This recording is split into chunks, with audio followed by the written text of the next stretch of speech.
आप देख रहे हैं हिमाचल न्यूज और मैं हूं आपके साथ अनुपमा खोबरे और बढ़ते हैं खास खबरों की ओर। कोविड-19 की रोकथाम को लेकर भले ही अब वैक्सीन बाजार में आ गई हो, मगर दूसरी ओर सरकार और विपक्ष में इस महामारी को लेकर छिड़ा वाक युद्ध खत्म होने का नाम नहीं ले रहा है। मुख्यमंत्री जयराम ठाकुर धर्मशाला के दौरे पर पहुंचे। वहां सीएम ने अब की बार कांग्रेस पर तंज कसते हुए कहा कि विपक्षी दल कांग्रेस के मित्र इस महामारी में भी निम्न स्तर की राजनीति करने पर आमद है। लेकिन मुझे इस बात को लेकर के जरूर दुख है कि विशुद्ध राजनीति करने वाले हमारे विपक्ष के कांग्रेस के लोग इस वक्त इससे भी राजनीतिक लाभ लेने की कोशिश कर रहे थे, लेकिन उनको लाभ नहीं मिलेगा। हमने उनको कहा कि आपके पास अगर कोविड को रोकने का कोई फॉर्मूला हमको बताओ ना, मुझे नहीं बताना तो अमरिंदर सिंह को बताओ, वहां पर राजस्थान के मुख्यमंत्री के नाम गहलोत को बताओ, क्या फार्मूला है तुम्हारे पास? जितने हमारे हिमाचल प्रदेश में टोटल नंबर एक्टिव केस नहीं थी एक जमाने में, तो उससे ज्यादा तो डेथ हो गई वहां पर पंजाब में। इसलिए हमको सलाह दे रहे तो वहां पर जाकर के सलाह दे रहे हो, अगर हमको नहीं देनी आपने तो। मेरा कहने का अभिप्राय यह है कि ये विषय राजनीति के लिए नहीं होना चाहिए था, लेकिन बहुत निम्न स्तर की बातें, निम्न स्तर की चीजें जो कांग्रेस के लोगों ने, कांग्रेस के नेताओं ने की हैं, हमने उन बातों को सुना, हमने उन बातों को देखा। उस पर हम ज़्यादा बोलना नहीं चाहते हैं, लेकिन हमने हिमाचल प्रदेश में ईमानदारी से प्रयत्न किया है, प्रयास किया है कि हर एक आदमी का जीवन कैसे बचाया जा सके। मुख्यमंत्री द्वारा विपक्ष पर ली गई इस चुटकी का कांग्रेस के वरिष्ठ नेता CS बाली ने भी पलटवार किया है। बाली ने कहा कि कांग्रेस के पास कोई फॉर्मूला नहीं है, बल्कि काम करने की इच्छा शक्ति है, जो कि इनके पास नहीं है। देखिए, बात यह है कि हमारे पास फार्मूला नहीं है, मगर काम करने की इच्छा शक्ति है। हम ये नहीं कह रहे कि इनके पास फार्मूला नहीं है या इनके पास एफिशिएंट लोग नहीं है, मगर ये भी बात सत्य है कि यहाँ जो WHO के एक्सपर्ट हैं वो यहाँ हिमाचल में बैठे हुए हैं, हिमाचली हैं। उनसे इन्होंने एडवाइस नहीं ली आज तक, इन्होंने उसके बारे में कोई काम नहीं किया है। और जहाँ तक बात है बर्ड फ्लू की, तो फिर तो बर्ड फ्लू पे करना था तो वहाँ सुजानपुर में वहाँ जाकर के गोविंद, वहाँ जो अपनी महाराणा प्रताप लेक के ऊपर जाके करना चाहिए थी कि बर्ड फ्लू तो वहां पर पहला हुआ और कितने दिन पहले हो गया। कब से बर्ड मर रहे हैं, कब से लोग परेशान है। अब तो बर्ड फ्लू हो करके रुकने के कगार पर है। जब आप इसको संबोधन कर रहे हैं तो कृपा करके अपनी मशीनरी को ठीक करें, अपनी मशीनरी को एफिशिएंट करें, अपने अधिकारियों से पूछताछ करें, अपने अधिकारियों की जिम्मेवारी लगाएं और let the people come forward with the proposed action plan. Himachal में स्थानीय निकायों के चुनावों के लिए जीत के दावे प्रतिदावे आना शुरू हो गए हैं। कांग्रेस और भारतीय जनता पार्टी अपने अपने क्षेत्रों में अपनी जीत की दावेदारी पेश कर रही है। इसी कड़ी में आज शिमला के कांग्रेस भवन में एक प्रेस वार्ता आयोजित की गई, जिसकी अध्यक्षता ग्रामीण अध्यक्ष यशवंत सिंह ने की। यशवंत सिंह ने कहा कि बीजेपी अपनी जीत से हताश होकर झूठी बयानबाजी कर रही है। उन्होंने कहा कि हिमाचल में बीजेपी की 50 सीटों पर चुनाव हुआ, जिसमें मुख्यमंत्री जयराम ठाकुर ने कहा कि 50 में से 40 सीटों पर बीजेपी ने जीत हासिल की है और ये सरासर असत्य है। भारतीय जनता पार्टी भ्रम फैला रही है। देखिए, ये बीजेपी की हताशा है जो मुख्यमंत्री को ये बयान देना पड़ा कि हमारे को जो 50 सीटें हिमाचल प्रदेश में जिनके ऊपर जो ये चुनाव हुआ था, उसमें से वो अपने खाते में जो है 40 सीटें को गिन रहे हैं। जबकि मैं आपके सामने जिला शिमला की बात करूं, यहाँ से ही हम जो है 6 सीटों के ऊपर जो है क्लियर जीत दर्ज करके हम आए हैं और सिर्फ 2 सीटें जो है उनमें से भी 1 सीट के ऊपर जो है क्लियर जुब्बल में जो है भारतीय जनता पार्टी की जीत हुई है और कोटखाई में भी हम 3-3 सीटों के ऊपर बराबर है और वहाँ से जो एक इंडिपेंडेंट है कांग्रेस विचारधारा के ही है और मुझे पूरा विश्वास है कि वहाँ पे भी हम जो है नगर पंचायत का गठन जरूर करेंगे। प्रलोभन देने की पार्टी जो है वो पूर्ण बहुमत में कई जगह पे है, लेकिन कई जगह पे जहाँ पे 3 और 4 की संख्या है, जैसे नारकंडा है, नारकंडा में इन्होंने कल पूरे दिन जो है भारतीय जनता पार्टी का जो भगवाकरण करने की जो कोशिश की है वो 18 तारीख को जो है नाकाम होने वाला है। कांगड़ा की विश्व प्रसिद्ध बिलिंग पैराग्लाइड्स का एडवेंचर खेल जारी है। हालांकि बीते साल इस खेल पर कोविड-19 की मार साफ देखने को मिली है। बीते साल से ही इस एडवेंचर के खेल में बहुत कमी आ गई है। हालांकि इस बीच बॉलीवुड की कई हस्तियां इस खूबसूरत घाटी में पैराग्लाइडिंग करके जरूर गई हैं। मगर विदेशों से आने वाले सैलानी इस बार बिलिंग नहीं पहुंच पाए हैं। पिछले 10 सालों से फ्लाई कर रहे हैं भाई। कोविड की वजह से कितनी मार पड़ी सर?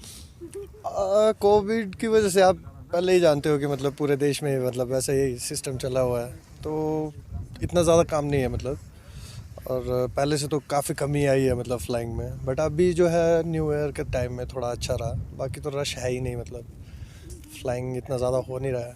हम तो यही कहना चाहेंगे कि एक तो कोरोना थोड़ा दूर हो तो लोगों को थोड़ी रिहाइश भी मिले कि वो थोड़ा घूम सके। आपका नाम सर? प्रीतम नाम है सर मेरा। कितने टाइम हो गया सर आपको? मेरे को 7 साल हो गए सर। कोविड की वजह से सर यहाँ पे जैसे टूरिस्ट जैसे लोग रोजी रोटी चलता है यहाँ पे सभी लोगों का, तो मतलब उससे काफ़ी फ़र्क पड़ा हुआ है। पर चलो धीरे धीरे तो चल रहा है, पर कोविड की वजह से काफ़ी कम काम हुआ है यहाँ पे। कितना टूरिज्म आ रहा है? टूरिस्ट बहुत कम हो गया है पे, मतलब टूरिस्ट ज़्यादा कम आ रहा है यहाँ पे, और लोकल टूरिस्ट ज़्यादा आ रहा है यहाँ पे, तो मतलब लोकल टूरिस्ट की वजह से चला हुआ है रोजी रोटी। वहीं बिलिंग पहुंचे सैलानियों ने बताया कि बिलिंग घाटी वाकई में बेहद खूबसूरत है और उन्हें जैसे ही वक्त मिलता है। क्या नाम है आपका? स्वीटी, कहाँ से? धर्मशाला से। कैसा लग रहा है आपको? बहुत अच्छा है, यहाँ घूमने के लिए बहुत अच्छा प्लेस है ये। कभी आए नहीं थे तो एक्साइटमेंट थी ये जगह देखने की, तो यहाँ के बहुत अच्छा लगा। पैराग्लाइडिंग होती है यहाँ पे और बहुत अच्छा व्यू है यहाँ का। कोरोना की वजह से मतलब पीछे जैसे मतलब बंद कर दिया गया था इसको, तो अब जैसे खुला है, पर यहाँ पर टूरिस्ट इतना नहीं है कि इतनी ज़्यादा भीड़ नहीं है मतलब। बिल्कुल ये जगह बहुत अच्छी घूमने के लिए, तो मैं फिर से यहाँ आने के लिए चाहूँगी। अच्छा है, टूरिस्ट के लिए बहुत ही अच्छी, यहाँ पे लोकल्स के लिए भी काफ़ी अच्छी अपॉर्चुनिटी है इनकम के लिए, और जो बाहर से टूरिस्ट आते हैं उनके लिए बहुत अच्छा है, कोई एडवेंचर्स करने के लिए वगैरह वगैरह जो भी चीज़ें। यहाँ पे पैराग्लाइडिंग के अलावा भी बहुत सारी साइट्स है ट्रैकिंग के लिए, बहुत अच्छी जगह है। कोविड का कुछ नहीं है, जो कोविड के गवर्नमेंट के जनरल से नियम है उनका फॉलो करो, मास्क लगाओ, सैनिटाइजर्स एंड ऑल दैट, छोटी छोटी चीज़ें करो, फिर कोविड का ऐसा कोई दिक्कत नहीं है। तो जितना मैंने यहाँ पे देखा है सब लोग वैसे यहाँ पे हर चीज़ मेंटेन करके चल रहे हैं, दूरी मेंटेन करके चल रहे हैं ना। सामाजिक कार्यकर्ता अतुल भारद्वाज ने धर्मशाला में पत्रकार वार्ता की। पत्रकारों से बात करते हुए आत्मनिर्भर भारत योजना पर सवाल उठाए हैं और कहा कि आत्मनिर्भर भारत के लिए आत्मनिर्भर हिमाचल आवश्यक है। हालांकि इसके लिए उन्होंने सीएम को एक पत्र प्रेषित कर विधानसभा का विशेष सत्र आयोजित करने का आग्रह किया है। अतुल भारद्वाज ने कहा कि प्रदेश में आत्मनिर्भरता की पहल पर अभी तक कोई सार्थक विमर्श खड़ा नहीं हो पाया है। आग्रह है कि आत्मनिर्भर हिमाचल और कर्ज मुक्त हिमाचल, इस विषय को लेके हिमाचल विधानसभा का एक विशेष सत्र बुलाया जाए, जिसमें हिमाचल के जो सत्ता पक्ष और विपक्ष हिमाचल को कर्ज मुक्त बनाने की दिशा में क्या काम कर रहे हैं, उसके लिए उनके पास क्या योजनाएं हैं, और अभी तक जो काम हुआ है वो कहाँ तक पहुँचा है, इस प्रकार से वहाँ पे जो है वो चर्चा हो। उस चर्चा का उद्देश्य ये है कि हम लोग ये जानना चाहते हैं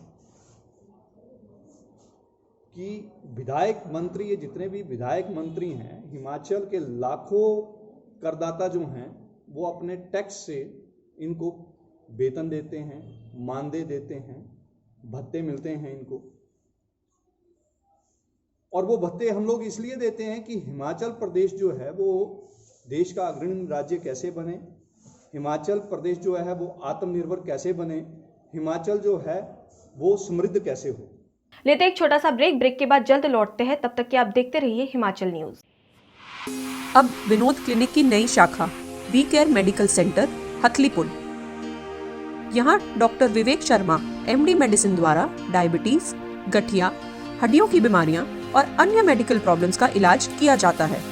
यहाँ continuous glucose monitoring, Doppler scan, diet planning, foot care clinic इत्यादि जैसी सुविधाएं उपलब्ध हैं। यहाँ पर डॉक्टर मनजोत MD स्किन द्वारा हेयर ट्रांसप्लांट सर्जरी, पुरुष स्तन घटाव की सर्जरी, लाइपोसक्शन और लेजर द्वारा अनचाहे बाल हटाना, फुलबेरी का इलाज और टैटू रिमूवल भी किया जाता है। वी केयर मेडिकल सेंटर हथलीपुल, जिला हमीरपुर, हिमाचल। 9805054455। ब्रेक के बाद एक बार फिर आपका स्वागत है। बढ़ते हैं खबरों की ओर। भारत में किसान आंदोलन को 1 महीने से ज्यादा समय हो चुका है और आए दिन कोई ना कोई किसान आत्महत्या कर रहा है, जिसके विरोध में आज शिमला में युवा कांग्रेस कार्यकर्ताओं ने मुख्यमंत्री जयराम ठाकुर का घेराव किया। कार्यकर्ताओं ने प्रदेश सरकार के खिलाफ जमकर नारेबाजी भी की। वहीं कांग्रेस के कार्यकर्ताओं ने थाली बजाकर अपने रोष प्रकट किया। युवा कांग्रेस प्रदेश अध्यक्ष यदुपति ने कहा कि सरकार ने किसानों की मांगों को मानना चाहिए और किसानों के हित में फैसला लेना चाहिए। देखिए, जैसे पूरे भारतवर्ष की जनता को अच्छी तरह से पता है कि किसानों का जो आंदोलन है दूसरे महीने में जो है एंटर करने जा रहा है, हो चुका है। 1 महीने से ऊपर का समय अभी पूरा हो चुका है और सिंघू बॉर्डर पर आए दिन आप देखेंगे कि कोई ना कोई किसान आत्महत्या कर रहा है, कोई ना कोई किसान जो है आए दिन जो है शहीद हो रहा है। उसके विपरीत केंद्र में जो नरेंद्र मोदी जी की सरकार है, उनके कानों पे जो है जूं तक नहीं रेंग रही है। भारतीय युवा कांग्रेस जो है मांग करती है कि किसानों की जो उचित मांगे हैं, जो उन्होंने अपनी उचित मांगे रखी हैं, जो अपनी समस्याएं उठाई है, इस काले कानून को लेकर उनके ऊपर जो है उचित कदम जो है उठाया जाए और किसानों को जो इतने समय से जो उनका आंदोलन चला हुआ है, उनके पक्ष में इस काले कानून को जो है हटाया जाए, ताकि किसानों के जो जख्म है उनके ऊपर जो है मरहम लगे। सिरमौर में चुनाव को लेकर मतदान कर्मचारियों की अंतिम रिहर्सल की गई। अंतिम पूर्वाभ्यास में कर्मचारियों को मतदान प्रक्रिया की विस्तार से जानकारी दी गई। बता दें, आगामी 17, 19 और 21 जनवरी को पंचायत समिति और जिला परिषद चुनाव होने वाले हैं। मीडिया से बात करते हुए एसडीएम रजनीश कुमार ने बताया कि नाहन विधानसभा क्षेत्र में 3 जिला परिषद और 18 पंचायत समितियों के चुनाव होने हैं। बता दें, नाहन विधानसभा क्षेत्र में मतदान प्रक्रिया पूरी करने के लिए 86 पोलिंग पार्टियां बनाई गई हैं। प्रत्येक पोलिंग पार्टी में 5-5 कर्मचारियों को तैनात किया गया है। आज पंचायत समिति और जिला परिषद 18 पंचायत समिति वार्ड्स और 3 जिला परिषद वार्ड्स के संबंधित जो मतदान प्रक्रिया 17, 19 और 21 को शुरू होने जा रही है, इससे संबंधित मतदान कर्मचारियों और प्रिजाइडिंग ऑफिसर्स की रिहर्सल के लिए सबको यहाँ आमंत्रित किया गया है। क्योंकि ये उनके रवाना होने से पहले अंतिम रिहर्सल है, इसीलिए इनके टेक्निकल और दूसरे एस्पेक्ट्स पे जो भी इनकी क्वेरीज होती हैं उनको क्लियर करने में इस रिहर्सल का सबसे ज़्यादा महत्व रहता है। हमारे 18 पंचायत समिति वार्ड्स में से 2 अनअपोज्ड आए हैं और ज़िला परिषद के 3 वार्ड्स में कंटेस्ट होना बाकी है।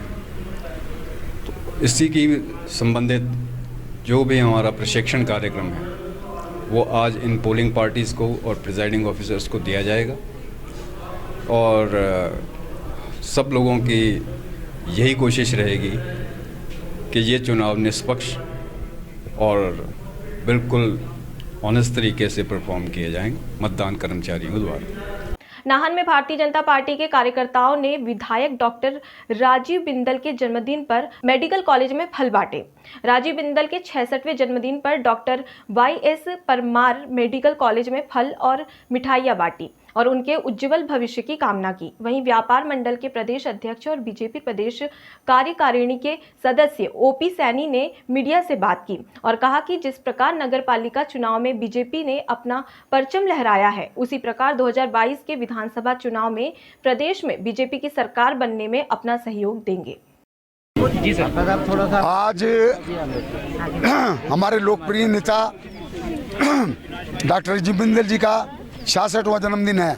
उसके उपलक्ष्य में हम सभी कार्यकर्ता, सभी मंडल के प्रमुख कार्यकर्ता, नाहन म्यूनसिपलिटी के हमारे जो है नए जो मेंबर्स इलेक्ट हुए हैं, सभी के सब यहाँ पर इकट्ठे हुए हैं और अपने लीडर के जन्मदिन को मनाने के लिए हमने यहाँ पर बाकायदा फल फ्रूट का इंतजाम किया है ताकि हम वो लोगों को बांटें। मिठाई, लड्डू और फल फ्रूट लोगों को बांटा जा रहा है और हम ईश्वर से कामना करते हैं कि हमारे लीडर इसी तरीके से हमारे को सहयोग देते रहें, हमारे को गाइड करते रहें, ताकि आने वाले विधानसभा इलेक्शन में भी जैसे हमने म्यूनसिपलिटी अपनी बनाई है वैसे हिमाचल में सरकार भी अपनी बनाई जाएगी।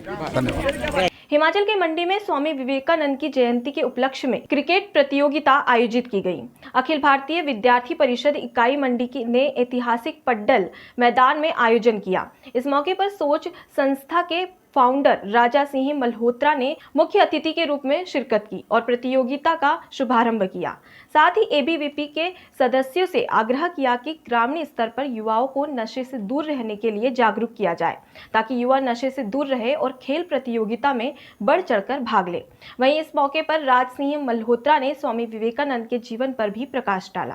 अखिल भारतीय संगठन से भी मैं करना चाहूँगा कि नशे के लिए अलग अलग कार्यक्रम चलाए जाएं, गांव-गांव के स्तर पर कार्यक्रम चलाए जाएं, ताकि लोगों को प्रोत्साहित किया जाए कि वो नशे की ओर ना जाएं।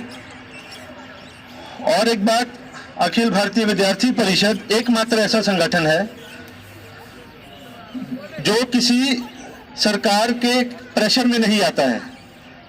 चाहे कोई भी इशू हो, उसको उठाने के लिए वो सक्षम है, चाहे सामने कांग्रेस की सरकार है, चाहे बीजेपी की सरकार है। वो ये नहीं देखते सामने नेता कौन खड़ा है, चाहे अखिल भारतीय विद्यार्थी परिषद का ही नेता खड़ा हो, अगर उससे भी लड़ना पड़े तो वो लड़ते हैं। तो इस चीज के लिए मैं उन सबको बधाई देता हूं। और अब विनोद क्लिनिक की नई शाखा वी केयर मेडिकल सेंटर हथलीपुल। यहाँ doctor Vivek Sharma MD medicine द्वारा डायबिटीज, गठिया, हड्डियों की बीमारियां और अन्य मेडिकल प्रॉब्लम्स का इलाज किया जाता है। यहाँ continuous glucose monitoring, Doppler scan, diet planning, foot care clinic इत्यादि जैसी सुविधाएं उपलब्ध हैं। यहाँ पर डॉक्टर मनजोत एमडी स्किन द्वारा हेयर ट्रांसप्लांट सर्जरी, पुरुष स्तन घटाव की सर्जरी, लाइपोसक्शन और लेजर द्वारा अनचाहे बाल हटाना, फुलबेरी का इलाज और टैटू रिमूवल भी किया जाता है। वी केयर मेडिकल सेंटर हथलीपुल, जिला हमीरपुर, हिमाचल। 9805054455। फिलहाल के लिए इतना ही। खबरों में बने रहने के लिए देखते रहिए हिमाचल न्यूज। नमस्कार।